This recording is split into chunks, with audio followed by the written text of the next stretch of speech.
kumakuha, dapat kumati ulit niya. Pasular ka talaga kita? Pasular siguro. Sa viral dashcam video ng isang dumaraang sasakyan,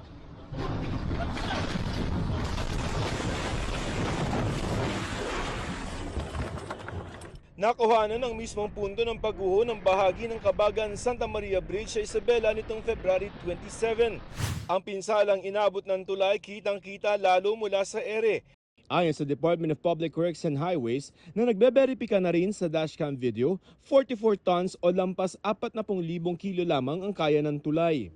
Pero ang dumaan truck na dumaan nang bumigay ito na pinaniniwala ang may kuha ng viral dashcam video nasa 100 tons o doble ng kapasidad ng tulay.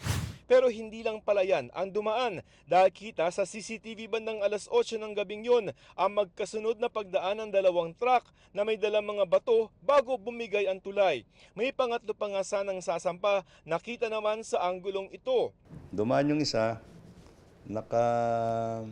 nakalusot. Pangalawa, yun ang sumabit na ba? Ayon sa Public Works Department, overloading ang nakita nila sa investigasyon na dahilan kung bakit bumagsak ang tulay. Pinag-aaralan ngayon ng DPWH ang maaaring ikasa sa kumpanya ng truck.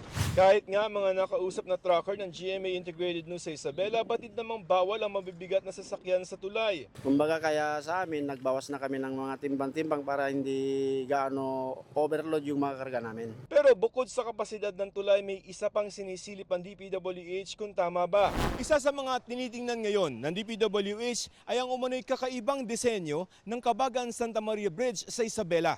Sa halip kasi ng mga bakal na lubid, ang tagabuhat ng tulay solid at diretsyong bakal o tensile steel ang ginamit dito. This is a unique design. The first of its kind dito sa... Never been tested, ibig sabihin. In Philippines, wala to. Yung cables kasi nito are solid steel, hindi strand, hindi cable stay, hindi cable strand.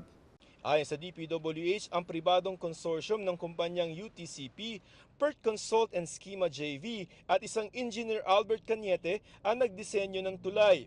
Kinukuhanan pa namin sila ng panig. Tinanong din namin na nag-aproba nito noong 2014 na sinooy DPWH Secretary Rogelio Singson. Sabi niya may ginagawa ng investigasyon ng DPWH at doon na anya kami sumangguni.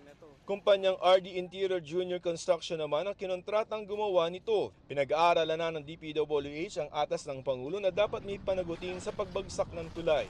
Nadat na lang namin to. Paano, sir?